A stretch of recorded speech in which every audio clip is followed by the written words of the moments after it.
இந்த அம்பி படத்தில் எனக்கு வாய்ப்பு கொடுத்த இயக்குனர் எல்வின் அவர்களுக்கு இந்த மேடையில் என்னோடய நன்றியை தெரிவிச்சுக்கிறேன்.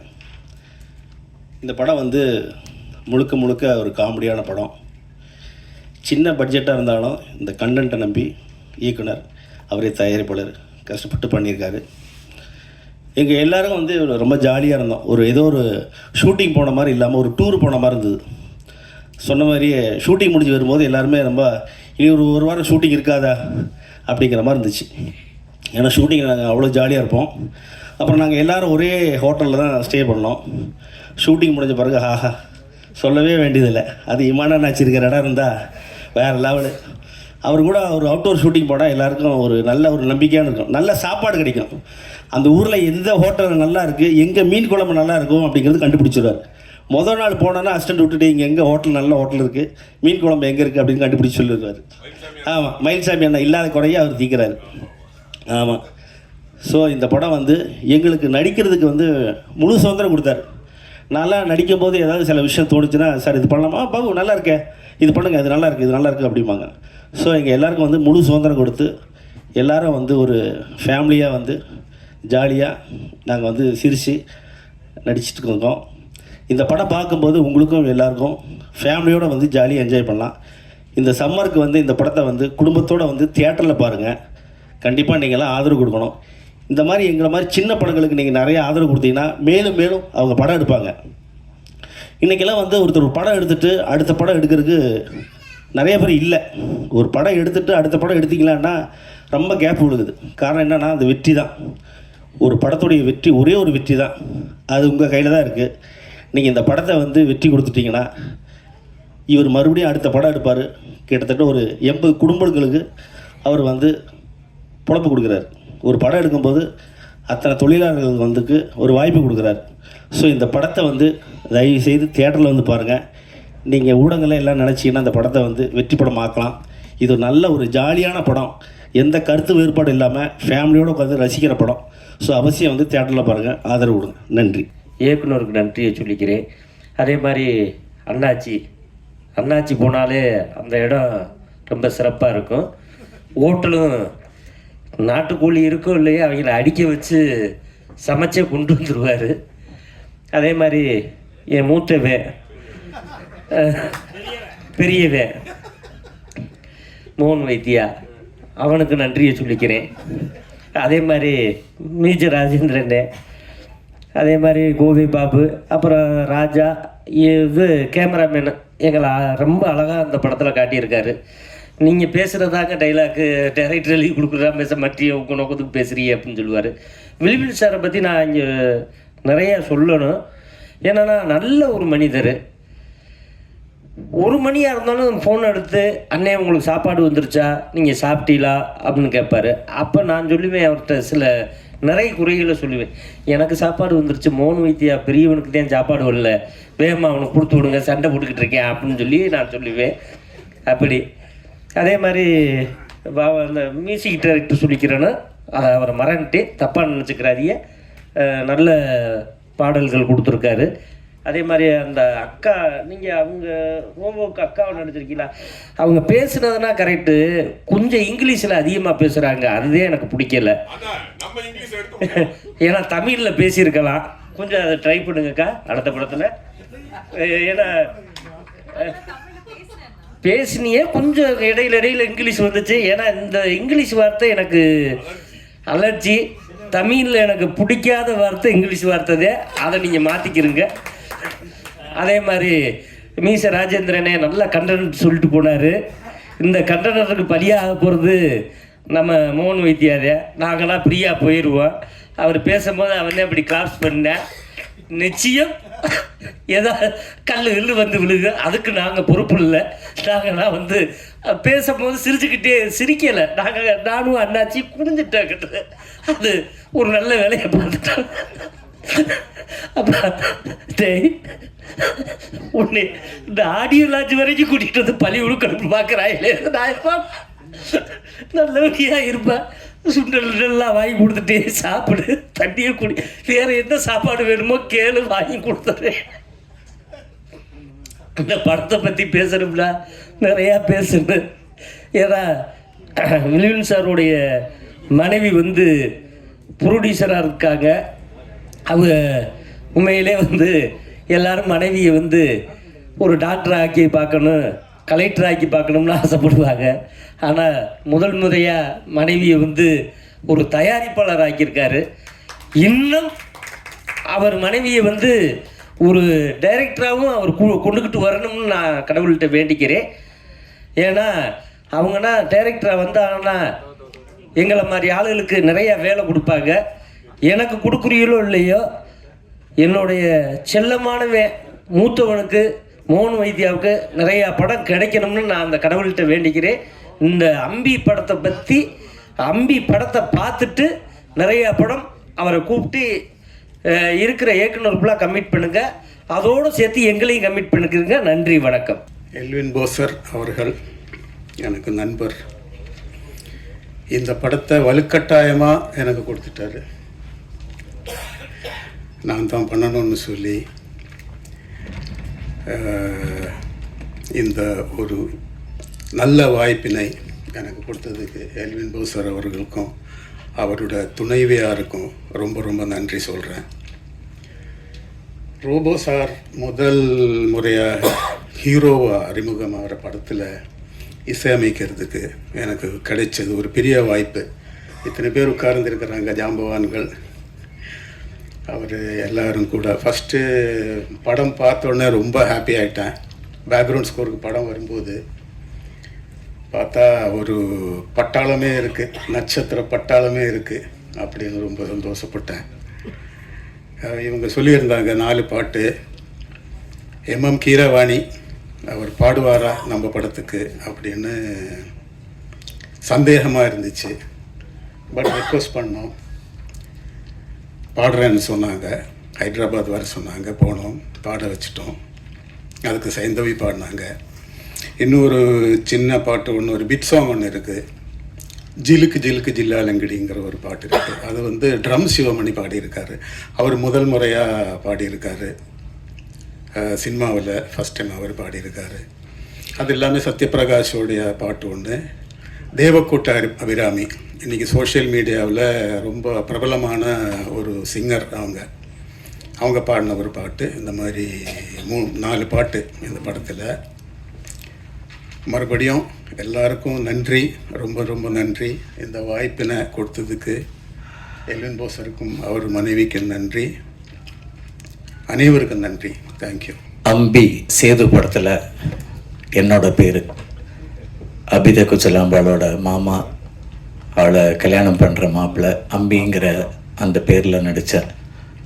அடுத்து பார்த்திங்கன்னா அன்னியன் படத்தில் விக்ரம் வந்து அம்பியாக நடித்தார். இப்போது சேதுவில் இருந்த அம்பி இப்போ அம்பி படத்துலேயே நடிக்கிறேன் அப்படிங்கும்பொழுது ரொம்ப சந்தோஷமாக இருந்துச்சு, பெருமையாக இருந்தது. எல்வின் பாசர் சார் வந்து நான் டைட்டில் கேட்டப்போ சொல்கிறேன் உங்களுக்கு சர்ப்ரைஸாக இருக்கும், ரொம்ப நல்லாயிருக்கும் அப்படின்னு சொல்லிக்கிட்டே இருந்தார். ஸோ ரொம்ப வெயிட் பண்ணிக்கிட்டே இருந்தேன். அப்புறம் அம்பின்னு சொன்னோன்னே ஆஹா என்னோட பேர் இப்படின்னு நான் நினச்சிக்கிட்டேன். எல்வின் சார் பற்றி ஒரு சில வார்த்தைகள் கண்டிப்பாக சொல்லியே ஆகணும். எனக்கு அவரோட கூட இது வந்து 3rd மூவி, 3வது படம் எனக்கு. Thank you very much pastor sir, thank you very much. அவரோட ஃபஸ்ட்டு மூவிலையும் ஒரு கேரக்டர் பண்ணினேன். பட் somehow அந்த கொரோனா பீரியட்னால அந்த படம் வந்து பண்ண முடியாமல் போயிடுச்சு சாருக்கு. அடுத்தது வந்து ரூல் நம்பர் 4 அப்படின்னு சொல்லிட்டு ஒரு த்ரில்லர் மூவி, ஃபுல்லாக கேரளாவில் தான் ஷூட்டிங் நடந்துச்சு. அதில் வந்து ரொம்ப சீரியஸான கேரக்டர், ஒரு ஏடிஎம் செக்யூரிட்டி, ஹீரோயினோட அப்பாவை பண்ண ரொம்ப ரொம்ப ஒரு ரொம்ப சீரியஸான கேரக்டர் அது ஆக்சுவலி. பட்டு அம்பி படத்தில் 3rd மூவியில் வந்து ஃபுல் அண்ட் ஃபுல் வந்து என்னை வந்து ஏதோ நம்பிக்கையில் என்னை கூப்பிட்டு தைரியமாக காமெடி பண்ண வச்சுருக்காரு. தேங்க்யூ வெரி மச் சார் அதுக்கு. ஸோ இனிமேல் நிறைய காமெடி மூவிஸ் வரும்னு ஒரு நம்பிக்கை இருக்குது உங்கள் மூலியமாக. ஸோ எனக்கு பாசா சார் வந்து எப்படின்னா ஒரு டைரக்டராக இல்லாமல் நாங்கள் வந்து ரொம்ப ஒரு ஃபேமிலி ஃப்ரெண்ட்ஸ் மாதிரி. அவருக்கு திடீர்னு ஃபோன் பண்ணுவார், மோகன் சார் எங்கே இருக்கீங்க? வீட்டில் இருக்கேன், நான் வரேன், வீட்டுக்கு வரேன் அப்படின்பாரு. உடனே ஏதாவது சமைச்சு வைப்பேன் சார் வருன்னு சொல்லிட்டு. அது மாதிரி அடிக்கடி வந்துட்டு அவங்க டீமோட வந்து நம்ம வீட்டில் இருந்து டிஸ்கஷன்லாம் பண்ணி எனக்கு அது ரொம்ப பெருமையாக இருக்கும். ஒரு டைரக்டர் நம்ம வீட்டில் வந்து உட்காந்து ஸ்டோரி டிஸ்கஷன்லாம் பண்ணி எல்லாம் பண்ணிகிட்ருக்காரு அப்படின்னு சொல்லிட்டு. ஏன்னா நான் வந்து பல வருஷங்களாக தனியாகவே இருக்கிறதுனால எல்லாருக்கும் தெரியும், பிக் பாஸ்ல எல்லாம் நிறைய சொல்லியிருக்கேன், யூடியூப்ல எல்லாம் நிறைய சொல்லியிருக்கேன் என்னோட லைஃப்பை பற்றி. எனக்கு இந்த மாதிரி உங்கள் டீமாக ஒரு 8 பேர் வரும்போது எனக்கு ஒரு சந்தோஷம், நம்ம ஒரு ஃபேமிலியோட நல்ல ஃப்ரெண்ட்ஸ் சர்க்கிளோட இருக்கோம் அப்படின்னு சொல்லிட்டு. அதுக்கு நான் அடிமை, நண்பர்கள் அப்படின்னாலே அடிமை. அதனால் இந்த அம்பி படத்துலையும் வந்து நடிக்கும் பொழுது கூட நடித்த அத்தனை ஆர்டிஸ்ட்டும் நிறைய கலாட்டா கிண்டல்கள்லாம் பண்ணுவாங்க. பரவாயில்ல, ஏன்னா அவங்களாம் டிவியில் வரும்போது எவ்வளோ கிண்டல்கள்லாம் பண்ணிக்கிட்டு அவங்களே வந்து கலாய்ச்சிக்கிட்டு அதெல்லாம் பண்ணும்போது பரவாயில்ல, நம்ம கலாய்க்கிறதுக்குன்னு நம்மளை ஒருத்தனை கடவுள் படைச்சிருக்காங்க அப்படின்னு நினச்சிப்பேன் நான். It's okay, no problem. ஏன்னா எப்போவுமே நம்ம சீரியஸாக ரொம்ப அப்படியே இதுவாக இருந்தால் தான் பிரச்சனை. நம்ம ஏற்றுக்கிட்டு போயிட்டோம்னா அதில் வந்து பிரச்சனை இருக்காது. இப்போ கூட கஞ்சா கருப்பு ஏதோ சொல்லிட்டு இருந்தார், கல் விழும் மண்ணு விழும்லாம் சொல்லிட்டு இருந்தார். என்ன ஒன்றும் புரியல, சிரிச்சுக்கிட்டே சொன்னார். சார் உங்களுக்கு யாருக்கா புரிஞ்சுதா? பாபு புரிஞ்சதா? எனக்கு அப்புறமா சொல்லுமா. ஓகே, ஏதோ கல் விழும் அப்படின்னாரு. இது வரைக்கும் எதிர்பார்த்துட்டு இருந்தவரில் அது சுண்டல் வாங்கி தந்தேன் அப்படின்னாரு. It's okay, no problem. அதை சாப்பிடக்கூடாது, அங்கேயே தான் இருக்குது. ஸோ இந்த மாதிரி நாங்கள் ஷூட்டிங் ஸ்பாட்டில் வந்து எனக்கு பெரிய பெருமை, ஃபஸ்ட்டு அதை சொல்லியே ஆகணும், ரோபோ சங்கர். ஸோ நிறைய டிவியில் அவரை பார்த்து ரசித்து, அவருடைய காமெடியெல்லாம் பார்த்து சிரித்து வயிறு வலிச்சு, சினிமாலையும் அவருடைய காமெடியெல்லாம் பார்த்து அவரோட கூடவே நடிக்கிறதுக்கெல்லாம் நம்மளுக்கு வாய்ப்பு வருமா, அவரை நேரில் சந்திக்கக்கூடிய வாய்ப்பு வருமா அப்படின்னு நினச்சிக்கேன். நம்ம இமான் அண்ணாச்சியை கூட நான் பார்க்கும்பொழுது, அவருடைய டிவி நிகழ்ச்சியெல்லாம் பார்க்கும்பொழுது இவங்க கூடலாம் நம்மளுக்கு வந்து வருமா வாய்ப்பு அப்படின்னு நினச்சிருக்கேன். அது இந்த படத்தில் வந்து அதை நிறைவேறினப்போ ரொம்ப ரொம்ப ரொம்ப சந்தோஷமாக இருந்துச்சு. ஏன்னா எப்பவுமே வந்து கதைக்கு ஏற்ற கதாநாயகன் இருந்தால்தான் அந்த கதை நல்லா இருக்கும், அந்த திரைப்படமும் நல்லா இருக்கும் பார்க்கறதுக்கு. ஸோ இந்த அம்பி படத்தில் உள்ள கதைக்கு ரோபோ சங்கர் அவர் தான் ஆப்டான பர்சனாக இருப்பாருன்னு அவரை வந்து கதாநாயகனாக எல்வின் சார் போட்டது ரொம்ப ஒரு அருமையான விஷயம். ஏன்னா ஸ்பாட்டில் அவர் நடிக்கும்போது நான் உட்காந்து பார்த்துக்கிட்டே இருப்பேன், ரோபோ சங்கர் நடிக்கிறத பார்த்துக்கிட்டே இருப்பேன். எனக்கு ரொம்ப பிடிக்கும். நான் மோஸ்ட்லி இயக்குனர் பின்னாடி தான் நிற்பேன் எல்லா படத்துலையும். கே பாலச்சந்தர் சார் கிட்ட நடிச்சிருக்கேன், சங்கர் சார் கிட்ட நடிச்சிருக்கேன், பாலா சார் கிட்ட நடிச்சிருக்கேன், நாகா சார் கிட்ட நடிச்சிருக்கேன், திருச்செல்வம் சார் கிட்ட நடிச்சிருக்கேன், எல்லார்கிட்டையும் நடிச்சிருக்கேன். எல்லார்கிட்டையும் நடிக்கும்போது அவங்க கிட்ட இருக்கிற அந்த விஷயங்கள் எல்லாம் நான் எடுத்துப்பேன். நான் நிறைய விஷயங்களை எடுத்துப்பேன். இன்னைக்கு என்ன ஒரு படம் டைரக்ட் பண்ண சொன்னா கூட அந்த அளவுக்கு என்கிட்ட ஒரு தைரியம் இருக்கு, டைரக்ட் பண்ணலாம் அப்படிங்கிற ஒரு தைரியம் இருக்கு. ஸோ நிறைய விஷயங்களை கற்றுப்பேன் நான். அது மாதிரி ரோபோ சங்கர் நடிக்கும்போது நான் பார்த்துட்டே இருப்பேன், எங்க ரொம்ப ரசிப்பேன் நான். அவருடைய காமெடி ஆகட்டும், அவருடைய ஜோக்ஸ் ஆகட்டும், எல்லாத்தையுமே ரொம்ப ரசிப்பேன். அதே மாதிரி ஷூட்டிங் வந்து சங்கராபுரம் ஊரில் நடந்தப்போ அந்த ஊர் மக்கள் பற்றி கண்டிப்பாக சொல்லணும். ரொம்ப ரொம்ப ரொம்ப டிஸ்டர்ப் பண்ணாமல், ரொம்ப வந்து அங்கே வந்து நின்றுக்கிட்டு சத்தம் போடாமல் அந்த மாதிரிலாம் இல்லாமல் ரொம்ப அமைதியாக வந்து ஷூட்டிங் பார்த்து எல்லாருக்கும் ஒரு ஹெல்பிங் டெண்டன்சியாக இருந்தாங்க. எஸ்பெஷலி நம்ம ரோபோ சங்கருக்கு வந்து அவர் அப்போ உடம்பு முடியாமல் இருந்தப்போ ஒரு வீடு ஒருத்தங்க வந்து எங்களுக்கு தெரியும், ஒரு பெரிய ரிச் பீப்புள், அவங்க வீடை வந்து எங்களுக்கு கொடுத்துட்டாங்க. அவங்க போயிடுவாங்க வெளியில், நாங்கள் தான் உட்காந்துருப்போம் உள்ளே பேசிட்டு அரட்டடிச்சுட்டு தூங்கிட்டு கத்திக்கிட்டு கிடப்போம் நாங்கள் அந்த வீட்டில். அவங்க வீட்டில் வந்து எங்களுக்கு லஞ்சு டயத்தில் வந்து எங்களுக்கு அந்த அம்மா வந்து அவ்வளோ முட்டையான விஷயம் ஆம்லெட்லாம் போட்டு கொடுத்த எங்களுக்கு. அவங்க வந்து ஒரு ஃபேமிலியாகவே எங்களை ஆக்கிட்டாங்க, அவங்க ஃபேமிலியில் ஒருத்தங்களாகவே ஆக்கிட்டாங்க. அந்த மாதிரிலாம் எங்களுக்கு கிடைச்சது பெரிய பெரிய பெரிய பாக்கியம்னு சொல்லணும். ஏன்னா நிறைய ஷூட்டிங் ஸ்பாட்டில் போகும்போது செருப்பை போட்டு உள்ள வராதங்க அப்படின்னு சொல்லுவாங்க. ஆனால் அந்த வீட்டில் வந்து அந்த மாதிரி நான் ஒன்று ரெஸ்ட்ரிக்ஷன்ஸே கிடையாது. இருந்தாலும் நம்ம வந்து ஒரு வீட்டுக்குள்ளே இருக்கோமே அப்படின்ட்டு நாங்கள் அதுக்கான மாதிரி தான் நாங்கள் எல்லாருமே இருந்தோம். அதே மாதிரி ரமேஷ் கண்ணா சார், அவருடைய ஒரு இந்த காமெடி பண்ணுற விதம், அவர் வந்து டீச் பண்ணுவார் எங்களுக்கு நடிக்கும்பொழுது. இந்த வைத்தியா இதை இப்படி வச்சுக்கோங்க, இந்த மாதிரி சொல்லுங்க அப்படின்னு சொல்லிட்டு டீச் பண்ணுவார்.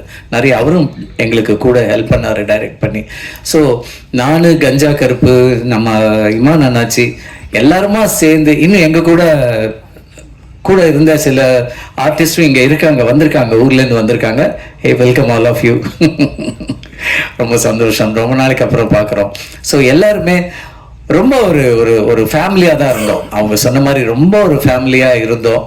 எனக்கு ஷூட்டிங் முடிஞ்சதுக்கப்புறம் ஆஹா, இந்த ஃபேமிலியை திருப்பி எப்படா மீட் பண்ணுவோம் அப்படிங்கிற மாதிரி ரொம்ப ஒரு ஏக்கமாக இருந்துச்சு. அப்புறம் அடிக்கடி ஃபோனில் பேசுவோம். பாசர் சாரை வந்து ஃபோன் பண்ணி சார் எப்போ சார் படத்தை காட்ட போகிறீங்க, எப்போ சார் படத்தை பண்ண போகிறீங்க. வெயிட் பண்ணுங்க, நல்ல நேரம் வரும்போது கண்டிப்பாக வரும் அப்படின்னாரு. ரொம்ப சூப்பரான டயத்தை செலக்ட் பண்ணியிருக்காரு, லீவு நாள், ஹாலிடேஸ். ஸோ இந்த நேரத்தில் இந்த படம் வர்றது கண்டிப்பாக 100% இல்லை சார், 1000% பெரிய பெரிய பெரிய சக்ஸஸ் தான் நம்மளுக்கு கிடைக்க போகிறது, நம்ம எல்லாருக்குமே கிடைக்க போகிறது. உங்களுடைய அடுத்தடுத்த படங்கள்லையும் நாங்கள் இருக்கணும். ரோபோ சங்கர் இனி ஹீரோவா மட்டும்தான் நடிக்கணும்.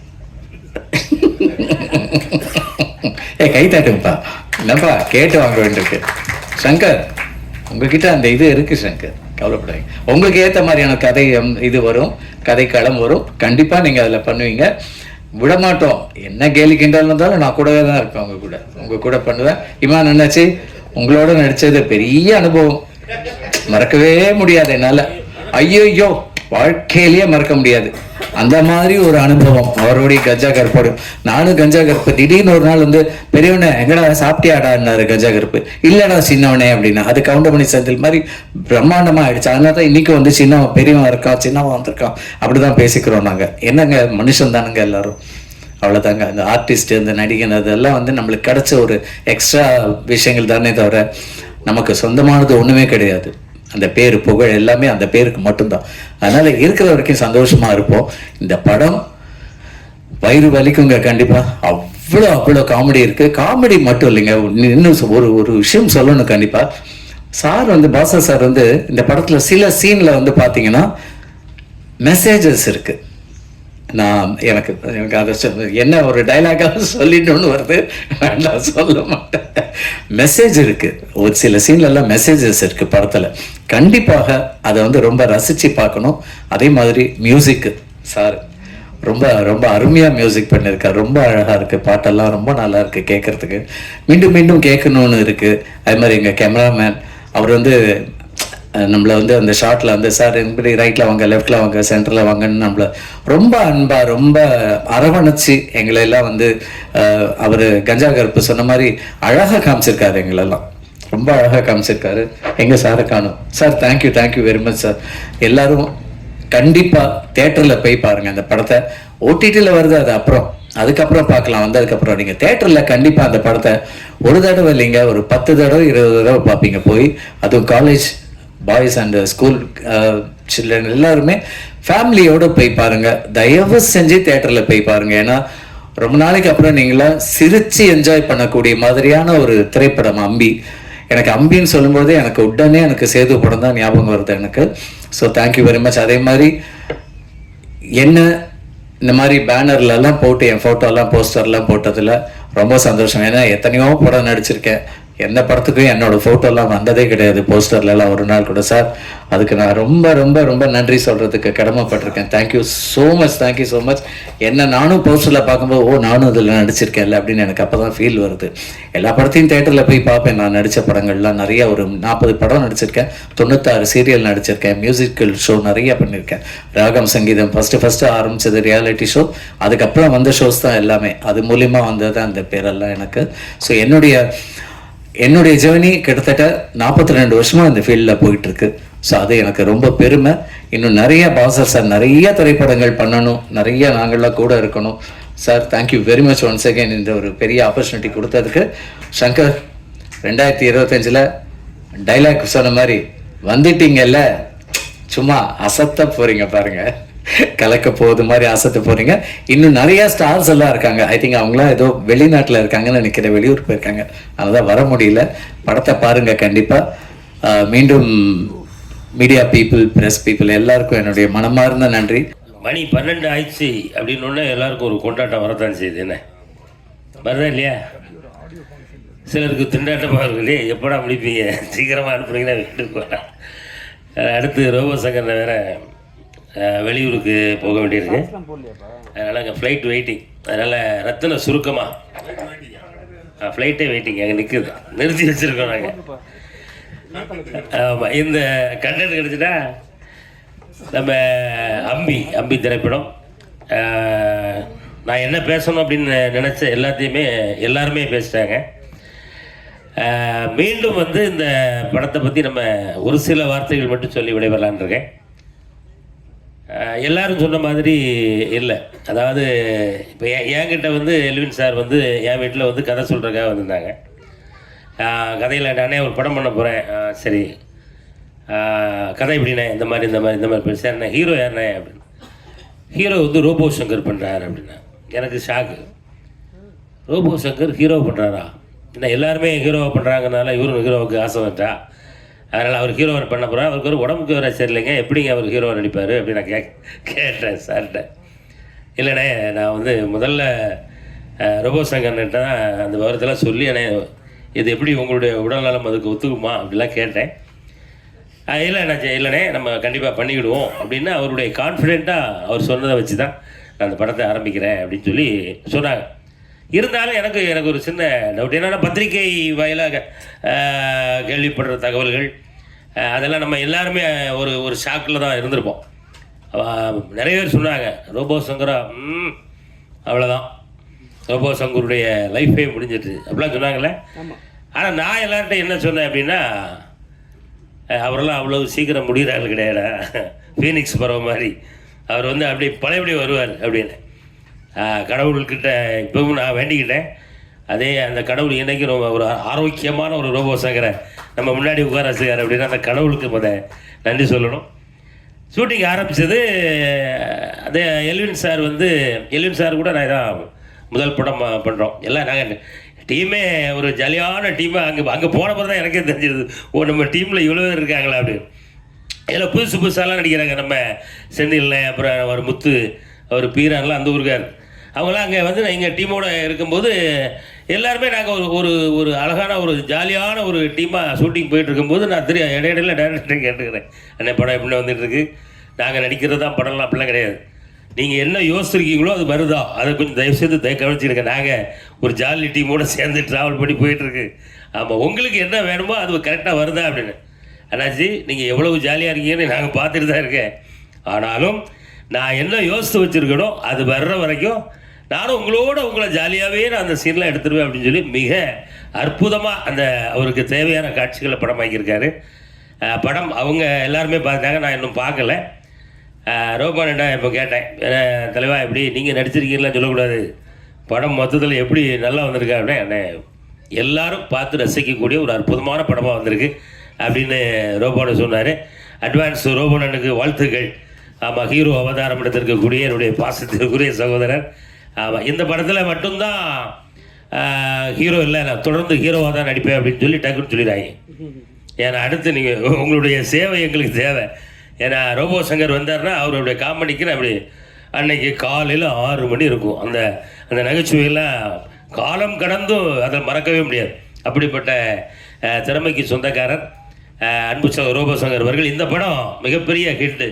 அப்படி ஹிட்டான பிறகும் அடுத்து கதை கேளுங்க, ஹீரோவாகவும் நடிக்க, காமெடியாகவும் நடித்து எங்களை சிரிக்க வைங்க அப்படின்றது என்னுடைய அன்பான வேண்டுகோள்.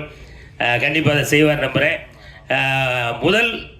அண்ணனுக்கு முதல் படம் என்ன பண்ணுறேன் எல்வினே, உங்களுக்கு முதல் படம் என்ன பண்ண சொன்னீங்க? சக்தி அவர்கள் படம் பேர் ஏதோ செய்தா என்னை அப்படிங்கிறது அண்ணனுடைய முதல் படம். இப்போ வந்து இது 2வது படம், இது 3ஆவது படம். 2 படம் இருக்கும் பாருங்கள், இதை கூட கேட்காம மேடைக்கு வந்திருக்கேன் பாருங்க. ரூல் நம்பர் 4 அது 2வது படமா? 3வது படம் அம்பி. பரவாயில்ல. இந்த அம்பி வந்து கண்டிப்பாக அது கதை எப்படிங்கிறது நான் சும்மா கதை சொல்லலாம், எனக்கு சொல்லக்கூடாதுன்னு சொல்லுவாங்க, நான் கதையை நான் சொல்கிறேன். என்ன ஒரே லைனில் சொல்கிறதா இருந்தால், அந்த கதாநாயகன் வந்து ஒரு குழந்தை, அம்பிங்கிறது வந்து அது ஒரு குழந்தைத்தனமான ஒரு மனநிலையில் இருக்கக்கூடிய ஒரு மனிதன். அதுக்கு யார் கரெக்டாக இருப்பா அப்படின்னா அது அவர் ரோபோ சங்கர் அப்படின்னோடனே அந்த கதையை கேட்டதுக்கப்புறம் தான் விவசாயி சரியான ஒரு ஆளை தான் அந்த ஹீரோவை தேர்ந்தெடுக்கார் அப்படின்னு சொல்லி படம் முழுவதும் வந்து ஒரு குழந்தை என்னென்னலாம் செய்யுமோ அதையெல்லாம் தன்னுடைய அற்புதமான உடல் மொழியில் அருமையாக உங்களை எல்லாரையும் கவர்ற விதமாக, நீங்கள் எல்லாம் ரசிக்கிற விதமாக தந்திருக்க படம் தான் அம்பி. இதில் நம்ம சொல்கிற விஷயங்கள் நிறையா பேசலாம், இதெல்லாம் நம்ம ஆடியோ லாஞ்சில் பேசலாம்னு நினைக்கிறேன். நம்ம ராஜேந்திரன், கோவை பாபு அவர்கள், நம்ம சினிமா கண்டுபிடிக்கப்பட்ட காலத்திலேருந்தே அண்ணன் எல்லாருக்குமே உங்களுக்கு எல்லாருக்கும் தெரியும்னு நினைக்கிறேன். இல்லையா சினிமா கண்டுபிடிச்சது யாருண்ணே சினிமாவை? நீங்கள் சார்லஸ் ரெனால்டு தானே, கூடவே அண்ணன் பேர் எழுதிடுங்க, மோகன் வைத்தியா, சார்லஸ் ரெனால்டு 2 பேரும் சேர்ந்து தான் கண்டுபிடிச்சாங்கன்னு சொல்லுங்கள். ஆமாம், இப்படி கிட்டத்தட்ட ரொம்ப ஜாலியாக நாங்கள் எடுத்த படம். இந்த படம் மிகப்பெரிய ஒரு வெற்றி பெறணும் அப்படின்னு நானும் இறைவனை வேண்டிக்கிறேன். நீங்களும் இறைவனை வேண்டிக்கிடுங்க. பத்திரிகையாளர்களும் நல்லபடியாக எழுதுங்க. நேரமின்மை காரணமாக இன்னும் நிறைய கதைகள்லாம் இருக்குது. அது வந்து நான் அடுத்த மேடையில் உங்களுக்கு கண்டிப்பாக சொல்லுவேன் அப்படின்னு சொல்லி வாய்ப்புக்கு நன்றி கூறி விடைபெறுகிறேன். நன்றி, வணக்கம். பலர் ஆகணுன்றது இருந்தது. அது நான் ஃப்ரம் திருச்சி, நான் எம்எஸ்சி பயோகெமிஸ்ட்ரி முடிச்சுட்டு ஒரு கம்பெனியில் QC-யாக ஒர்க் பண்ணிகிட்டு இருந்தேன், குவாலிட்டி கண்ட்ரோலராக. எழுத்து தான் என்னுடைய பேஷன், எழுதணுன்றது தான் ஆர்வம். 2002 என் வேலையை ரிசைன் பண்ணிவிட்டு மீடியாவுக்குள்ளே வந்தேன். தொட்டி ஜெயான்னு ஒரு படம், முகவரி துரை அவர்கள் தான் எனக்கு ஃபஸ்ட்டு வாய்ப்பளித்தார், அவருக்கு நன்றி. அடுத்து சுப்பிரமணியம் சிவா அவர்களுக்கும் நன்றி. நான் பணியாற்றிய இயக்குநர்கள் கலைப்புலி தானு சார் அவர்களுக்கு நன்றி. அவர் ஆஃபீஸ்லேயே தான் இருப்பேன், அங்கே தான் நான் சினிமாவை கற்றுக்கிட்டேன். ப்ரொடக்ஷன் பண்ணணுங்கிற ஆர்வம் எனக்கு அங்கே தான் வந்தது.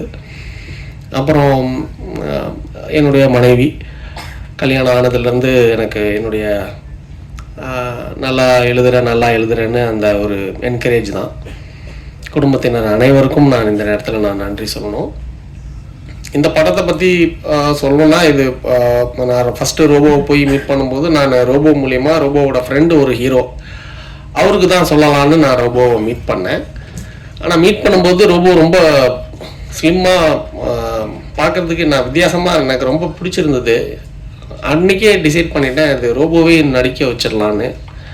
அடுத்த நாள் போய் ரோபோட்ட சொன்னேன், ரோபோ நீங்களே இந்த படம் ஹீரோவாக பண்ணிடுங்கன்னு. முந்தின நாள் ஒரு ஆடியோ லான்ச்சுக்கு அவர் வராரு. அந்த ஆடியோ லான்ச்சில் director RV Udhayakumar sir Robo கிட்ட, ரோபோ எப்போ ஹீரோவாக நடிக்க போகிறீங்க அப்படின்னு கேட்குறாரு. நெக்ஸ்ட் டே நான் போய் ஜி நீங்களே ஹீரோவாக நடிச்சிருங்கன்னு சொல்கிறேன். அவருக்கு பயங்கர ஷாக்கு. ஜி நேற்று தான் RV உதயகுமார் சார் சொன்னார் எப்போ ஹீரோவாக போகிறீங்கன்னு, நீங்கள் வந்து இன்றைக்கி சொல்கிறீங்களேன்னு. அப்போ இருந்தே ரெண்டு பேரும் அடுத்து என்ன மாதிரி இந்த படத்தை கொண்டு போகலாம், என்ன மாதிரி ஆர்டிஸ்ட் உள்ளுக்குள்ளே வைக்கலாம் அப்படின்லாம் பேசி இவ்வளவு பேர் ரொம்ப ஈஸியாக இருந்தது. அப்போ ஆர்டிஸ்ட் தான் அவ்வளோ பேர் இருந்தாங்களே அப்படின்னு யோசிச்சா பார்க்குறதுக்கு தான் அப்படி இருந்தது. ஆனால் செட்டில் அப்படி இல்லவே இல்லை. ரொம்ப ரொம்ப கோஆப்ரேட்டிவ், அதை நான் இங்கே சொல்லியே ஆகணும்.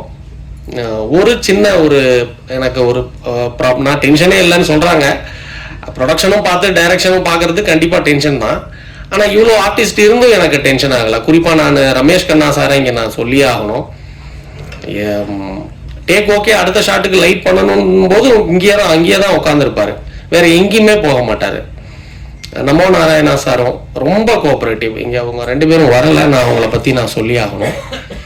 அதே மாதிரி டெக்னீஷியன்ஸ், கேமராமேன்லேருந்து மியூசிக் டைரக்டர்லேருந்து லிரிக் ரைட்டர், அவர் தான் நாராசா இந்த படத்துடைய இணை தயாரிப்பாளர்.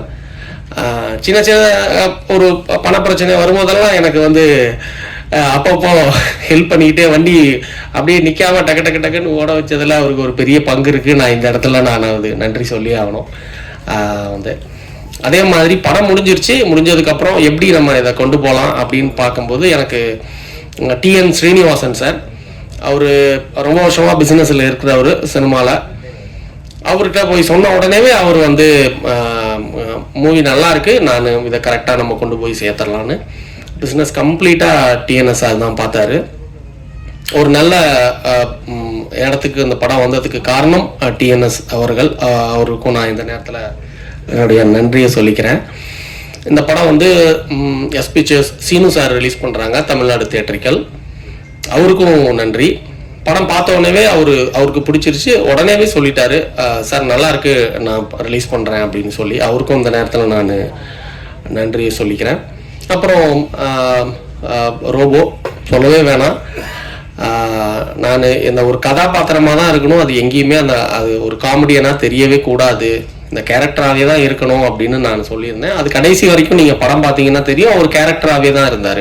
அந்த அம்பிங்கிற கதாபாத்திரமாகவே தான் அந்த கடைசி வரைக்கும் அவர் இருந்தார். எங்கேயுமே அவருடைய ப்ரீவியஸ் ஃபிலிம்ஸில் அவர் பண்ண ஒரு காமெடியோ அந்த மாதிரி எந்த ஒரு சாயலுமே இல்லை, அந்த கேரக்டராகவே கடைசி வரைக்கும் பண்ணினார். அவருக்கும் நான் மிகப்பெரிய நன்றி. அடுத்து அம்பி 2 போகலாம் அப்படிங்கிற ஒரு இதுவும் இருக்குது இந்த கண்டென்ட்லேயே, அதனால் அவருக்கும் என்னுடைய நன்றி. இந்த படம் May 9 ரிலீஸ் ஆகுது. எல்லாரும் படத்தை ப்ரெஸ் ஷோ 8ஆம் தேதி இருக்கும், எல்லாரும் வாங்க. படம் பாருங்கள், நல்ல ஒரு விமர்சனம் தருவீங்கன்னு நம்புகிறேன். அனைவருக்கும் என்னுடைய நன்றி. இங்கே இருக்க ஏதாவது பேர் விட்டா சொல்லிடுங்க. சங்கராபுரம் மக்கள், கள்ளக்குறிச்சி மக்கள் அவ்வளோ சப்போர்ட் பண்ணாங்க ஷூட்டிங்கில். வீடு அந்த ஒரு வீடு கேட்குறோம், அந்த வீடை வந்து காலையில் கொடுத்துட்டு அவங்க வெளியில் போயிட்டாங்க ஈவினிங் வரைக்கும். நீங்கள் என்ன வேணால் எடுத்துக்கோங்கன்னு சொல்லிட்டு. அதெல்லாம் நம்ம இங்கே சொல்லியே ஆகணும். அவ்வளவு கோஆப்ரேட்டிவாக இருந்தாங்க. அவங்களுக்கு நன்றி. குறிப்பாக வந்து என்னுடைய நண்பர் ரிஷி சார், அவருக்கு நான் இங்கே தேங்க்ஸ் சொல்லி ஆகணும். படம் ரிலீஸ்னு வரும்போது எனக்கு அப்பயும் ஒரு சின்ன ஒரு தேவை, பண தேவை இருந்தது. இம்மிடியேட்டாக அவர் வந்து எனக்கு வந்து அந்த பிரச்சனையை தீர்த்தார். அவருக்கும் ராஜா முகமது அயூப் சார் அவர்களுக்கும் நான் மிகப்பெரிய நன்றி சொல்லணும். ஏன்னா எங்கேயுமே ஒரு ஃபினான்ஷியல் கிரைசிஸ் வராமல் பார்த்துக்கிட்டது நண்பர்கள் தான். ஏன்னா அவங்க இல்லைன்னா இந்த படம் வந்திருக்காது, இந்த அளவுக்கு ப்ரமோஷன்ஸ் எல்லாமே வந்திருக்காது. அதனால் எல்லாருக்கும் நான் நன்றியை சொல்லிக்கிறேன். ரிஷி சார் ரொம்ப ரொம்ப தேங்க்ஸ். வந்து அயூப் சாருக்கும் என்னுடைய தேங்க்ஸ் சொல்லுங்கள். வந்து அனைவருக்கும் நன்றி. இந்த படம் வெற்றி விழாவில் நம்ம சந்திக்கலாம். தேங்க்யூ. பார்த்துருக்கோம். காதலிக்க நேரமில்லை, உத்தரவண்டி, உள்ளேவா, கலட்டா, கல்யாணம், காரோட்டி, கண்ணன், அப்படியே வந்து பார்த்தீங்கன்னா இப்போ சுந்தர் சி சார் படம் வரைக்கும் பார்த்தீங்கன்னா நகைச்சுவை, நாகேஷ் சார் நடித்த படங்களாகட்டும், அப்புறம் வந்து பார்த்தீங்கன்னா உள்ளத்தை அள்ளித்தான், இப்போ வந்து நம்ம கார்த்தி சார் படம் எதுனாலும் சரி, நகைச்சுவை அப்படின்னாலே அது எல்லாருடைய வாழ்க்கையிலும் கலந்தது. இந்த படமும் அப்படிதான். நிச்சயமாக வெற்றி பெறும். என்னுடைய பேச்சில் நிறைய இருந்தால் எடுத்துக்குங்க, குறை இருந்தால் மன்னிச்சுக்குங்க. நன்றி, வணக்கம். ஏன்னா ஒரு 5 நாள் டே நைட் ஷூட்டு, இப்போ கூட சாங் ஷூட் முடிச்சுட்டு அப்படியே வர்றேன். திரும்ப இப்போ கோயம்புத்தூர் போகிறேன். அதனால் எப்படின்னா ஒரு 3 வருஷமாக ஒரு வண்டி வந்து ஒரு அப்படியே அடப்பட்டு கிடந்து அதை எஃப்சி பண்ணி அதை சர்வீஸ் பண்ணி அதுக்கப்புறம் டேக் ஓவர் ஆனால் எப்படி இருக்குமோ அந்த மாதிரி தான் இந்த நிகழ்வு. ஸோ ஒரு 2 வருஷம் ரொம்ப சிக்காக இருந்து ஜாயின்டிஸில் படுத்திருந்து அதுக்கப்புறம் எனக்கு ஒரு பெரிய ஒரு லைஃப் கொடுத்ததுன்னா என்னுடைய அன்பு இயக்குனர், நான் செல்லம்மா வாத்தியார்னு கூப்பிடுவேன். இதற்கு தானே ஆசைப்பட்டாய் பாலகுமாரா, இந்த மாதிரி நிறைய ரௌத்திரம், நிறைய வெற்றி படங்களை கொடுத்த கோகுல் சார், சிங்கப்பூர் சலூனில் எனக்கு ஒரு பெரிய என்ட்ரி கொடுத்தாரு. அதுக்கு பிறகு நிறைய மேடைகளில் ஒரு நகைச்சுவை நாயகனாக ஓரமாக இருந்த என்ன சென்டர் ஃபிகர் ஆக்கிய இயக்குனருக்கு மனமார்ந்த நன்றி. ஏன்னா அவர் வந்து கதை சொல்லும்போது முதல்ல அவர் என்கிட்ட கதை சொல்லும்போது நாங்கள் 2 பேரும் டிஸ்கஸ் பண்ணிக்கிட்டது எந்த ஹீரோவை போடலாம் அப்படின்னு தான் என்கிட்ட வந்து கேட்டார். ஆர்யா, ஜீவா, யார்கிட்ட போய் கதை சொல்லலாம் ஜி, சொல்லுங்கள் ஜி அப்படின்னு.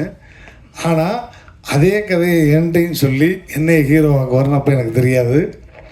ஆனால் அதுக்கப்புறம் ஒரு பெரிய ஒரு பரிணாமத்தை கொடுத்தது வந்து இயக்குனருக்கு மனமார்ந்த நன்றி.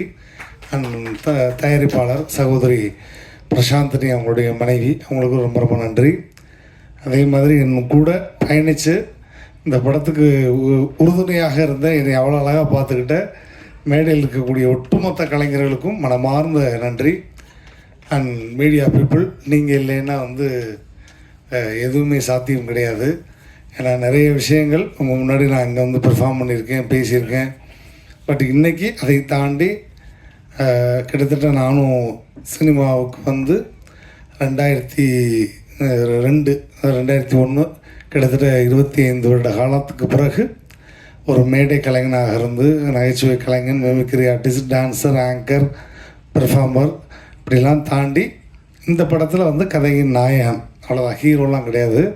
கதையின் நான் எப்போயுமே அடிக்கடி சொல்கிறது தான், நம்ம வண்டி எப்போயுமே டெல்லி கணேஷ், ஒரு விகே ராமசாமி, ஒரு வெண்ணிலமூர்த்தி, இதை தான் என்னுடைய மைண்ட் தாட்டு. அதுதான், அந்த வண்டி தான் வந்து 85 வரையும் ஓடும்.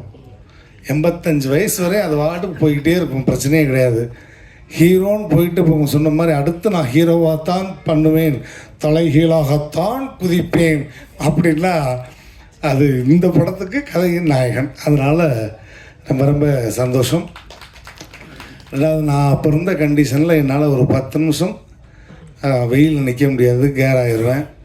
எனக்கு டயத்துக்கு அந்த மருந்து கொடுக்கணும், நாட்டு மருந்து, கஷாயம்.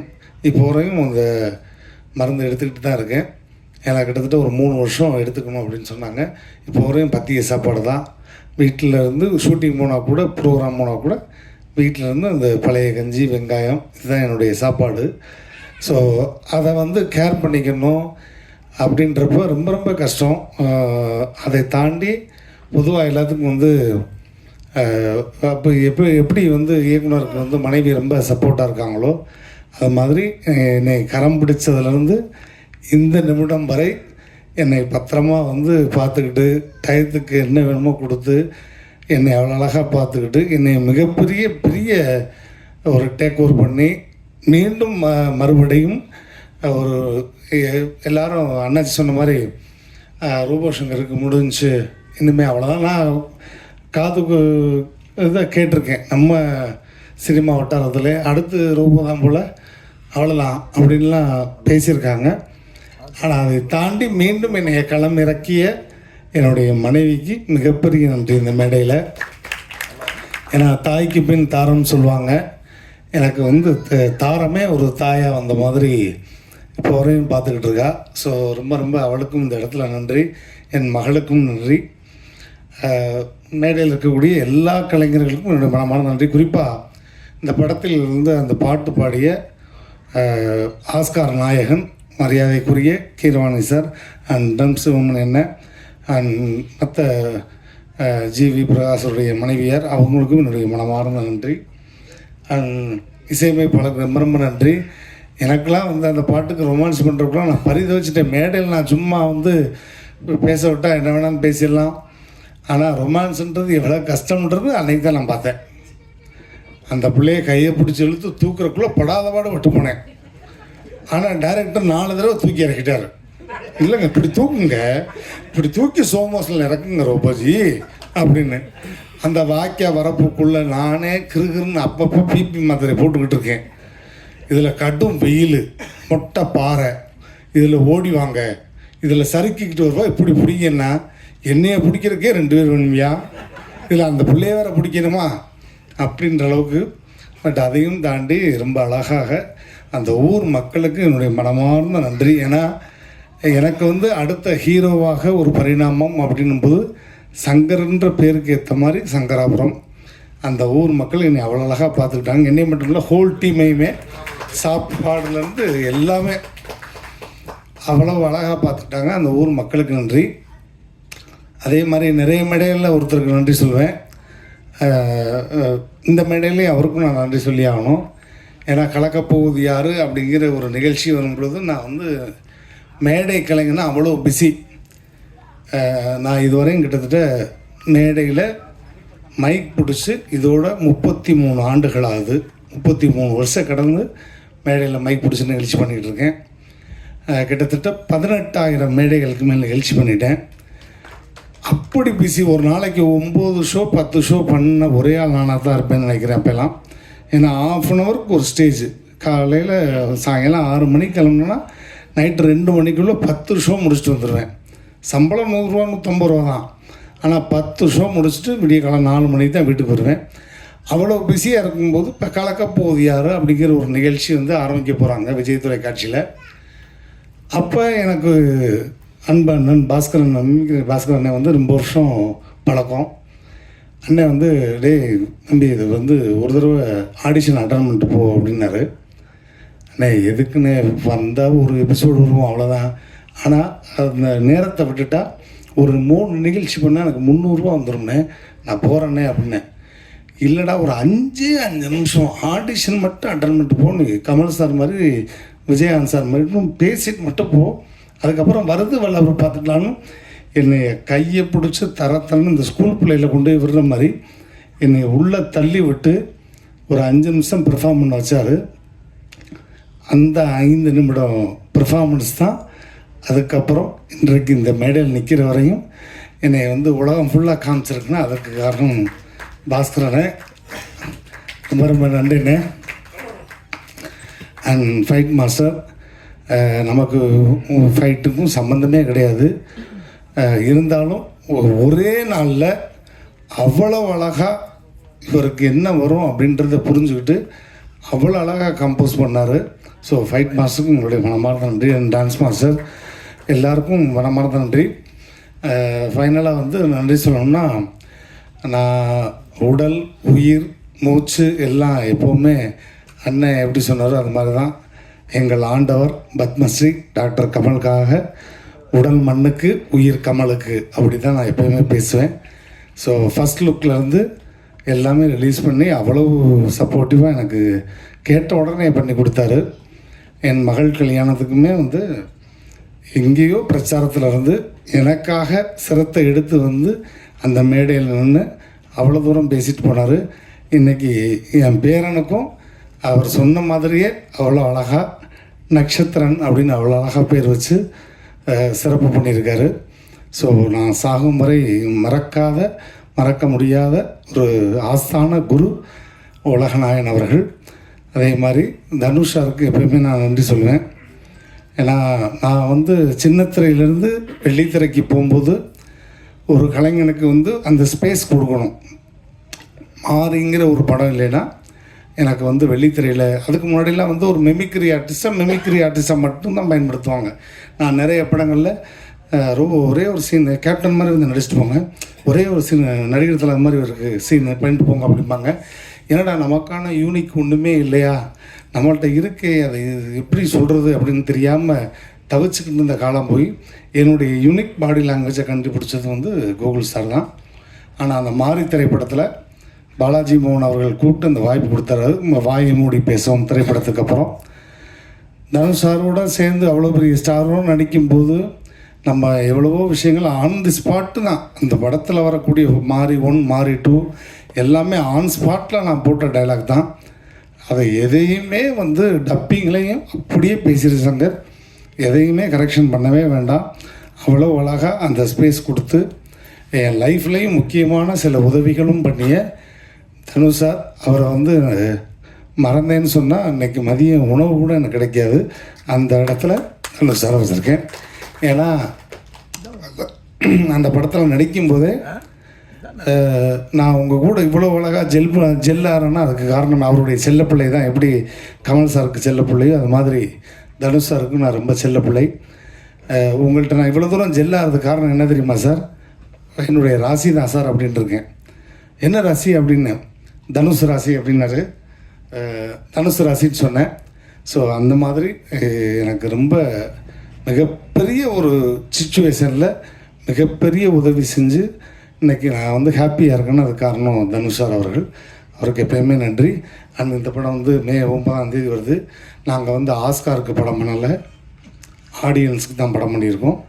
அதனால் இந்த மாதிரி கதை உலகத்திலே இல்லை அப்படிலாம் நான் சொல்ல மாட்டேன். வந்தால் நல்ல ஜாலியாக ஒரு என்டர்டெயின்மெண்ட்டாக ஃபேமிலியோடு சிரித்து சந்தோஷமாக போகக்கூடிய ஒரு அற்புதமான படம். தொடர்ந்து நான் வந்து காமெடியனாக தான் நடிப்பேன், கேரக்டர் ரோல் தான் நடிப்பேன். இந்த மாதிரி கதையின் நாயகனாக இருக்கும் பட்சத்தில் வேணால் நடிக்கலாமே ஒழிய நான் எப்பையும் என்கிட்ட நிறைய முறை கேட்டிருக்காங்க, நீங்கள் எப்போ ஹீரோ வாங்கின்னு. நான் எப்பயுமே மக்கள் மனசில் ஹீரோவாகி பல வருஷமாச்சு. ஸோ அவங்கள லைவாக நான் நிறைய 10,000 பேர் 5,000 பேர் 1,00,000 பேருக்கு முன்னாடியெல்லாம் பெர்ஃபார்ம் பண்ணுவேன்.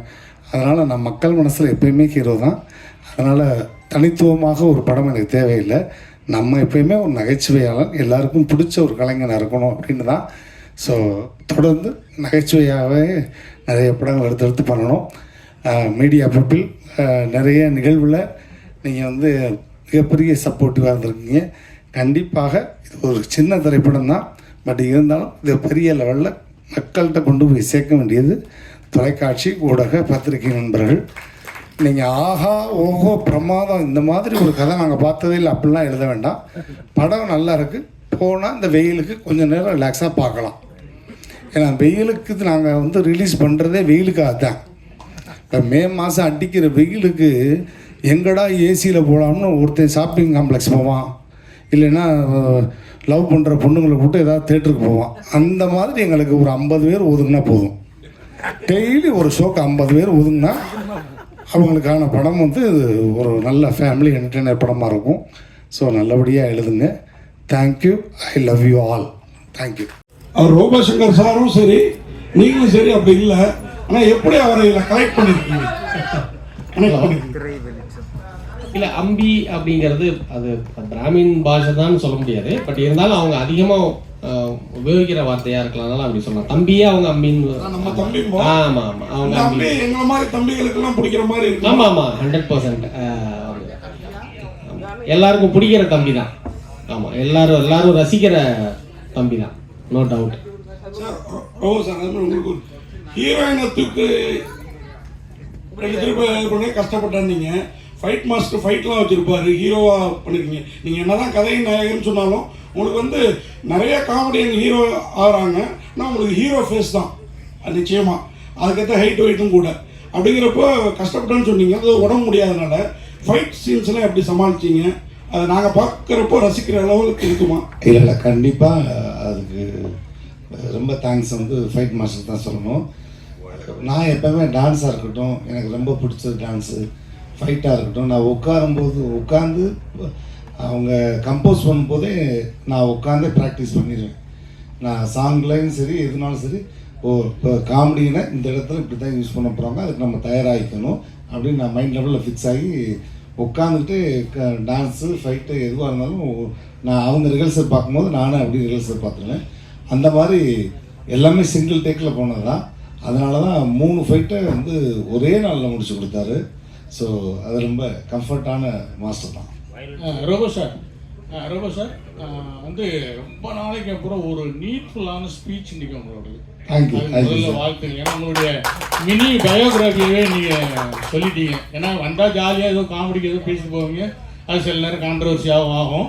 ஆனால் இன்றைக்கி வந்து ரொம்ப நீட்ஃபுல்லாக பேச்சு இருந்துச்சு. இதே மாதிரி நீங்கள் கண்டினியூ பண்ணுங்கள், வாழ்த்துக்கள். அப்புறம் டைரக்டர் சாருக்கு சார் பெரிய பெரிய கோடிக்கணக்கான பட்ஜெட்லேயும் காமெடி படம் எடுக்கிறாங்க. கோடிக்கணக்கான செலவு பண்ணி அந்த பட்ஜெட்லேயும் காமெடி படம் தான் எடுக்கிறாங்க.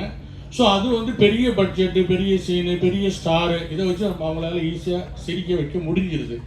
இதில் நீங்கள் என்ன பண்ணிடுறீங்க சிரிக்க வைக்கிறது? ஒரு சின்ன பட்ஜெட்டில் என்ன வச்சுருக்கீங்க?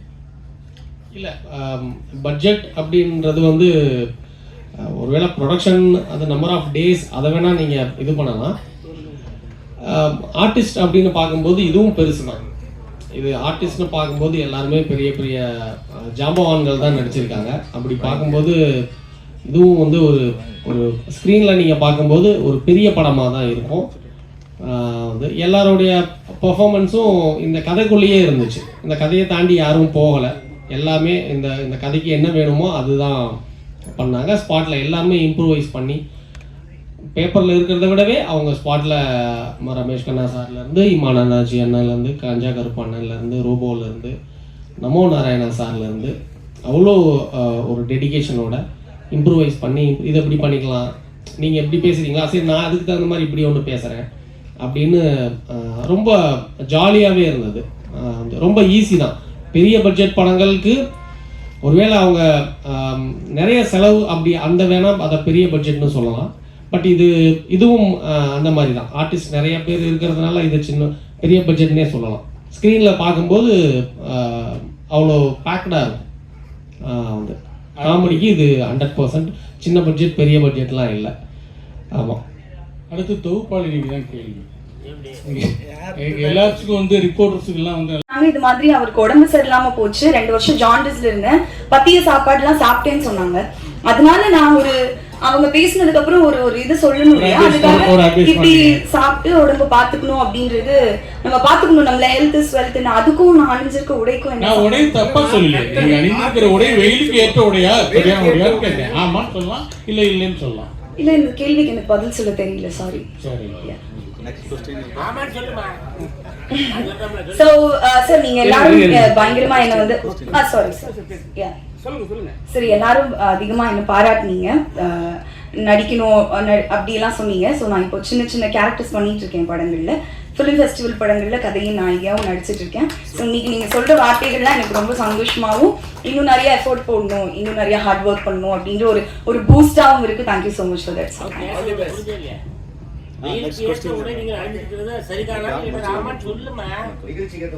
காட்டன் சாரி நல்லதுன்னு சொல்றீங்க. Oh cotton sari is good for summer அப்படி சொல்றீங்களா? This is my comfort dress, அதனால போட்டிருக்கேன். டாக்டர் சார் ஏன் பயப்படுறீங்க? இல்ல பேச முடியும். சார் டாக்டர் சார் சொல்லுங்க. நீங்கள் நிறைய ரோபோ சார் கூட சொன்னார் நிறைய ஹீரோ ட்ரை பண்ணீங்கன்ட்டு. ஆனால் வந்து உண்மையாகவே ட்ரை பண்ணீங்களா இல்லை வந்து மேடைக்காக ரோபோ சார் சொன்னாரா? இல்லை, 2 பேரும் பேசணும். எடுத்த உடனே நான் ரோபோ கிட்ட ஹீரோவாக நடிங்கன்னு சொல்லலை. நான் அவர் வீட்டுக்கு போயிட்டு அவரை மீட் பண்ணும்போது அவர் ஸ்கிரிப்ட் நான் ஒன்று சொல்கிறேன், இது யார் வச்சு பண்ணால் நல்லாயிருக்கும்னு நீங்கள் சொல்லுங்கன்னு தான் ஃபஸ்ட்டு அவர்கிட்ட சொன்னேன். அப்போவே எனக்கு ஒரு இது இருந்துச்சு, நல்லா ஒரு வெயிட்லாம் ரெடியூஸ் பண்ணி அந்த டைமில் இன்னும் இந்த நமக்கு இதுக்கு இவரே பண்ணால் நல்லா இருக்குமே, ஒரு 40 இயர்ஸ் ஹீரோ அப்படின்னும் போது ஒரு கூட குட் அப்பா இப்போ குட்டு தாத்தா ஆயிட்டாரு. ஆமாம் ஆமாம், அது உண்மைதான். அது வந்து உண்மையிலே தாத்தா வராரு கதரை விட போறாருங்கிறது ரோபோவுக்கு தான் கரெக்டாக இருக்கும். ஏன்னா வந்து இந்த படத்தில் உண்மையிலே வந்து கரெக்டு தான் நீங்கள் சொல்கிறது. ரோபோ சார் மனைவி அமைதியெல்லாம் இறைவன் கொடுத்த வர மாதிரி சொன்னீங்க. ஆனால் வந்து நீங்கள் வந்து பெண் குழந்தைய வந்து ரொம்ப வந்து கொஞ்சுறீங்க. இப்போ வந்து உங்களுக்கு நீங்கள் வந்து அப்பா நல்ல தாத்தா நல்ல கணவர், இப்போ வந்து உங்களுக்கு படம் வந்து நல்ல ஒரு ஹீரோ மெட்டீரியல் ஆயிட்டீங்க, எப்படி பார்க்குறீங்க? இல்லை, இது எல்லாருக்கும் இந்த இளம் வயதில் தாத்தா அப்படிங்கிறது கிடைக்காது. அது இறைவன் கொடுத்த வரம் எனக்கு. இப்போ மனைவியும் சரி மகளும் சரி என் பேரனோடு நான் செலவழிக்கிற நேரம் ஒவ்வொன்றுமே பொன்னான நேரம் தான். அதே மாதிரி சினிமாவை நான் ரொம்ப நேசிக்கிறவன், கலையை ரொம்ப நேசிக்கிறவன், மேடைக்கு ரொம்ப வந்து மரியாதை கொடுக்குறவன். சில மேடைகளில் தான் வந்து நம்ம சும்மா ஜாலியாக பேசுவோம். அண்ணன் சொன்ன மாதிரி இன்னைக்கு உண்மையில் அண்ணனுக்கு ரொம்ப நன்றி. பின்னாடி துப்பு போட்டிருக்காருல்ல அண்ணன், ரொம்ப நன்றி. இந்த மாதிரி ஒரு வார்த்தை வருமானு நிறைய மேடைகள் நான் எதிர்பார்த்துருக்கேன். இன்னைக்கு ஒரு பத்திரிகையாளர் வந்து ரொம்ப நீட்டாக அழகாக பேசியிருக்கீங்க அப்படின்னு சொன்னது எனக்கு ரொம்ப ரொம்ப சந்தோஷம். ஒட்டுமொத்த பத்திரிகை அண்ணனுக்கும் உங்கள் மனமார்ந்த நன்றி சார். இந்த கேள்வி வந்து டைரக்டர் ரோபோ சார் அவங்க 2 பேருக்குமே. ஆக்சுவலாக ரோபோ வந்து கமல் அவருடைய சிஷ்யன் பக்தன் அப்படிலாம் சொன்னாங்க. கமல் சார் என்ன பண்ணுவாருன்னா, அவருக்கு ஈக்குவலாக அவருக்கு சவாலாக இருக்கிற நடிகர்களை படத்தில் போட்டு அவங்களோட வேலை பார்ப்பாரு. அதில் அவரும் ஒரு இதை காமிப்பார், கூட நடிக்கிறவங்களும் பெரிய லெவலில் நடிச்சு கொடுப்பாங்க. இந்த படத்துலையும் பார்த்தீங்கன்னா இமான் நினைச்சி, மீசை ராஜேந்திரன், ரமேஷ் வைத்திய சார், கஞ்சா கருப்பு எல்லாருமே, மோகன் வைத்திய சார், கஞ்சா கருப்பு எல்லாருமே ஒரு பிரமாதமான நடிகர்கள். இந்த நட்சத்திர தேர்வில் ஏன்னா நீங்கள் வந்து ஹீரோவே யாரை போடலான்னு அவர்கிட்ட கேட்டதா சொன்னார். இப்போ பேசுகிறப்போ ரோபோ சாரோட பங்கு இருந்ததா, ஏன்னா அந்த மாதிரி சவாலாக நடிக்கணுங்கிறதுக்காக, இல்லை நீங்கள் மட்டுமா நட்சத்திர தேர்வு? ஏன்னா இந்த அக்கா கேரக்டர் கூட அவங்க பார்த்துருக்குறோம், ஆனால் ரொம்ப ஃபெமிலியராக தெரியாதுன்னு வச்சுக்கோங்களேன். சீரியல் அந்த மாதிரி பார்த்த மாதிரி ஞாபகம் இருக்குது. ஆனால் இதில் வந்து அவங்களெல்லாம் போட்டிருக்கப்ப தான் அவங்க இங்கே உட்காந்துருக்கப்ப பல அபிநயங்கள் பிடிக்கிறாங்க. ஸோ அதில் ஏதாவது அவருடைய பங்கு இருக்குதா அப்படிங்கிறது கேள்வி. இல்லை, நாங்கள் 2 பேரும் டிஸ்கஸ் பண்ணி தான் காஸ்டிங் எல்லாம் பண்ணணும். இருந்தாலும் ரொம்ப ஒரு இது பண்ணலை. நான் இது இப்போ ஒரு வச்சுக்கலாம், ரமேஷ் கண்ணா சார் இந்த கேரக்டர் பண்ணட்டும், இது இமான் அண்ணாச்சி பண்ணட்டும், அது அப்படின்னு சொல்லும்போது எல்லாமே ரைட், ஓகே சார், அப்படியே இருக்கட்டும் அப்படின்னு. அதே மாதிரி செட்லேயும் அந்த இதெல்லாம் இல்லை, ரொம்ப ஈஸியாக தான் இருந்தது. யாரையும் ஓவர்டேக் பண்ணணும்னு நினைக்கல, யாரையும் இது பண்ணலை. அதெல்லாம் வந்து எந்த ஒரு ஈகோவோ அதெல்லாம் இல்லை. எல்லாரும் அவங்களுடைய கேரக்டர் அவங்களுடைய கதாபாத்திரமாகவே தான் இருந்தாங்க. அதில் எனக்கு எந்த ஒரு இதுவும் இல்லை. கோவை பாபுலாம் அவ்வளோ நல்ல நடிகர், ஆனால் வந்து சீரியலுக்கு போயிட்டாரு. இல்லை, அது அது வந்து அது அவருடைய சிச்சுவேஷன் நினைக்கிறேன். உண்மையிலே நீங்கள் பாருங்க, கோவை பாபுக்கு இந்த படத்தில் நான் வந்து கோவை பாபுக்கு ஒரு த்ரூ அவுட்டாக ஒரு கேரக்டர் ஒன்று பண்ணியிருக்காரு. அவரும் மிப்பு சாமின்னு அப்படின்னு ஒரு ஆர்டிஸ்டும் பண்ணியிருக்காங்க. நீங்கள் பாருங்க, ரொம்ப ரசிப்பீங்க. அது அந்த ட்ராக்கே ரொம்ப நல்லா இருக்கும். அண்ணாச்சி,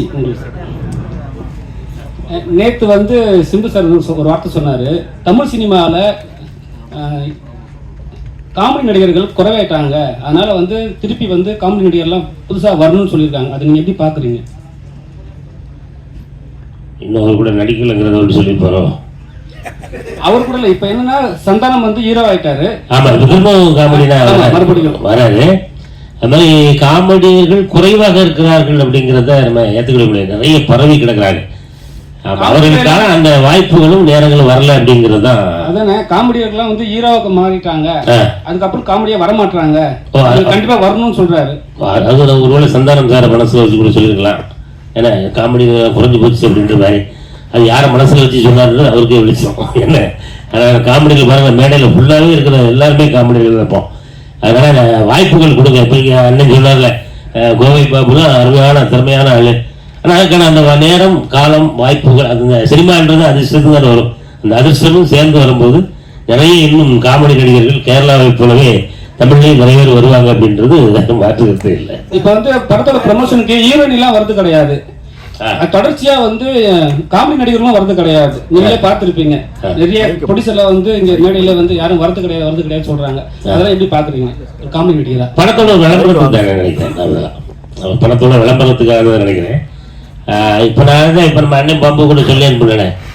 ராஜன் நான் போகும்போது கூட ஏதாவது ஒன்று போட்டு விடுவேன், படத்தை பற்றி சம்மந்தம் இல்லாமல் ஏதாவது ஒன்று பேசுங்க அப்படின்னு சொல்லிவிட்டேன். ஆனால் அண்ணன் போட்டுருங்க அப்படின்னு ஒன்று பண்ணிச்சு, அது எப்படி வெடிக்க போகிறது தெரியல. அதனால அதுவும் சும்மா விளம்பரத்துக்காக. மற்றபடி இப்போ எங்களுக்கு பிடித்த இயக்குனர் வந்து ஒரு எல்வின், எங்களுக்குலாம் ரொம்ப பிடித்த நடிகர். ப்ரமோஷனுக்கு வரணும் 7 லட்ச ரூபாய் கேட்குறாங்களா? நான் கம்மியாக தான் கேட்டேன், நான் 7 கேட்கல, நான் 4 தான் கேட்டேன். எல்லா மேடைக்கும் வந்துட்டு தானே இருக்கேன் சார், நீங்க பார்த்துட்டு தானே இருக்கீங்க. இப்போ வந்து படம் 9ஆம் தேதி 11 படம் ரிலீஸ் ஆகுது. இது எப்படி இந்த சவாலை நீங்க எதிர்கொள்ள போறீங்க? ஒரு நல்ல படம் 11 படத்துக்கு நடுப்புற வரும்போது எப்படி அது சமாளிக்கிறீங்க? தியேட்டர் கிடைச்சிருக்கா? இல்லை, அது நீங்கள் சொல்கிறது சவால் தான். அதுக்கு மாற்று கருத்தே இல்லை. அது ஒன்றும் தவிர்க்கவே முடியாது. ஏன்னா எல்லாரும் சம்மர் தான் கான்சென்ட்ரேட் பண்ணுறாங்க. இப்போ லீவு நாளும் போது எல்லாரும் அந்த டைம் வரதான் செய்வாங்க. அது நம்ம ஒன்றும் பண்ணவே முடியாது. நிச்சயமாக நம்ம கண்டென்ட் நல்லா இருக்குது, மக்களை ரசிக்க வைக்கிறோம், சிரிக்க வைக்கிறோன்ற பட்சத்தில் கண்டிப்பாக தேட்டர் இன்க்ரீஸ் ஆகும். ஒரு வாரமாச்சு நீங்கள் ஃபுல் பண்ணி தான் பண்ணணும் வாங்க ப்ரொடியூசர்ஸ், அதுமாரி ஏதாச்சும்? இல்லை அந்த மாதிரிலாம் இல்லை, அந்த மாதிரிலாம் எதுவுமே இல்லை. ஓகே, சொல்லுங்க. சார், ஆல்ரெடி வந்து ஒரு பேட்டியில வந்து விஜய் அவர்களை பத்தி பேசியிருந்தீங்க. இப்ப என்னன்னா படத்துல ஒரு விஷயம் ஒண்ணு பேசணுன்றதுக்காக அவர் வந்து ஜனநாயகன் நடிக்கிறாரு, நான் வந்து மக்கள் நாயகன் அப்படின்னு நடிக்கிறேன் அப்படின்னு சொல்றீங்க. அப்படி விஜய் அவர்களை நீங்க எப்படி பாக்குறீங்க? இல்ல அவருக்கு ஏதாவது போட்டியா வரணுமா? இல்ல அவருக்கு போட்டியெல்லாம் நான்லாம் வர முடியுமா சார்? அவரை பத்தி பேசினாதான் கிடையாது சார். அதெல்லாம் ஆல்ரெடி அவரை பத்தி பேசியே நிறைய பேர் பெரிய ஆள் ஆயிட்டு இருக்காங்க. அப்படிலாம் கிடையாது. அந்த மாதிரி நான் ஆல்ரெடி பெரிய ஆள் தான் சார். 6 அடி 3 சென்டிமீட்டர் இருக்கேன் சார். 106 கிலோ இருக்கேன் சார். ஆல்ரெடி அவரோட வெயிட், அவரோட ஹைட்டு சார். அதாவது அவர் மிகச்சிறந்த நடிகர், மாற்றுக்கருத்தே கிடையாது. ஏன்னா 92ல இருந்து இன்னைய வரைக்கும் வந்து தமிழ் சினிமாவில் ஒரு முக்கியமான ஒரு உச்ச நட்சத்திரம். அப்படிலாம் கிடையாது. எனக்கு உள்ள வருத்தம், எங்களுக்குள்ள வருத்தம் என்னன்னா, அவரை வந்து அடையாளப்படுத்தியது எங்களுடைய புரட்சி கலைஞர் கேப்டன் செந்தூரபாண்டி படத்துல. அதாவது 100வது படம் கேப்டன் பிரபாகரன், அவருடைய 101 102வது படமும் செந்தூரபாண்டி. செந்தூரபாண்டியில வாய்ப்பு கொடுத்ததுக்கு அப்புறம் தான் பட்டி தொட்டி எல்லாம் விஜய் சார் வந்து தெரிஞ்சார். எங்களுக்குள்ள ஒரு ஏக்கம், அது ஒவ்வொருடைய கேப்டனுடைய ரசிகர்களுக்கும் தொண்டர்களுக்கும் உள்ள ஏக்கம் என்னன்னா, தலைவர் அவர்கள் உடல்நிலை சரியில்லாத போது வந்து பார்க்கலே அப்படிங்கிற வருத்தம் தான் எங்களுக்குலாம். எங்களுக்கு அவர் வந்து போட்டியே கிடையாது. கேப்டன் அவர்களே வந்து உடல்நிலை சரியில்லாத போது அவர் வந்து பார்த்துருக்கணும். ஏன்னா அந்த படத்துல பாத்தீங்கன்னா செந்தூரபாண்டியில கேப்டன் அவர்கள் சும்மா இருப்பாரு, விஜய் சார் வந்து ஆக்ஷன் பண்ணுவார், ஃபைட் பண்ணுவார். அந்த ஒரு பெருந்தன்மை எந்த ஹீரோவுக்குமே வராது. 100 படத்துக்கு மேல அவர் நடிச்சு 100வது படம் சூப்பர் ஹிட் கேப்டன் பிரபாகரன். அடுத்த படத்துல வந்து சும்மா உட்காந்துட்டு ஃபைட் பண்ண வைக்கிறாருன்னா அது எவ்வளவு பெரிய விஷயம். எங்களுக்கு வந்து விஜய் சார் அது ஒரு சின்ன வருத்தம் தான். இப்ப எங்க அந்நியார் கூட வந்து எங்க விஜய் சாரை பத்திலாம் எதுவும் பேசாதீங்கன்னு எனக்கு வந்து கூப்பிட்டு நேரடியாவே அட்வைஸ் பண்ணாங்க. எங்களுக்கு இருந்தாலும் மனசு கேட்கல, கேப்டன் அவர்களை வந்து பார்க்கலையே அப்படிங்கிற ஒரு ஏக்கம் தான் தவிர, மற்றபடி விஜய் சாரை வந்து அவங்க அண்டர் எஸ்டிமேட்டே பண்ண முடியாது. ஏன்னு கேட்டீங்கன்னா, இன்னைக்கு ஒரு ரசிகர் கூட்டத்தையே வச்சுக்கிட்டு இருக்கிறாரு. நேற்று கூட நீங்க கண் கூட பார்த்துருப்பீங்களா, ஏர்போர்ட்ல துப்பாக்கி எடுத்துலாம் மிரட்டுறாங்கல்ல.